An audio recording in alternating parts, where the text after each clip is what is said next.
ক্ষমতাচ্যুত আওয়ামী লীগ সরকারের সময় অর্থ পাচারের মাধ্যমে বিদেশে সম্পদ করার বিস্তৃত তথ্য উঠে এসেছে। সাবেক প্রধানমন্ত্রী শেখ হাসিনার পরিবারের সদস্য, ঘনিষ্ঠ মন্ত্রী, উপদেষ্টা এবং তাদের আত্মীয়-স্বজনদের বিরুদ্ধে মোটা অঙ্কের টাকা বিদেশে পাচার করে সম্পদ গঠনের অভিযোগে একাধিক তদন্ত চলছে। এর মধ্যে এখনো পর্যন্ত ফ্যাসিস্ট সরকারের সাবেক প্রধানমন্ত্রী হাসিনার বোন রেহানার বাড়ি, রেহানার মেয়ে ও দুর্নীতির অভিযোগে অব্যাহতি নেওয়া মন্ত্রী, যুক্তরাজ্যের সংসদ সদস্য টিউলিপ সিদ্দিকের লন্ডনে একটি বিলাসবহুল ফ্ল্যাট শনাক্ত হয়েছে।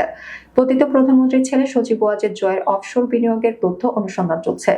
বেসরকারি খাত বিষয়ক উপদেষ্টা সালমান এফ রহমানের ছেলে ও ভাতিজার নামে লন্ডনে বিলাসবহুল বাড়ি শনাক্ত হয়েছে, যার মূল্য প্রায় 1300 কোটি টাকা। সাবেক ভূমিমন্ত্রী সাইফুজ্জামান চৌধুরী জাবেদের নামে যুক্তরাজ্যে 336টি বাড়ি ও ফ্ল্যাট এবং ব্যাংক অ্যাকাউন্টে 35 কোটি টাকারও বেশি অর্থ পাওয়া গেছে। এই সম্পদের বর্তমান বাজার মূল্য প্রায় 1250 কোটি টাকা।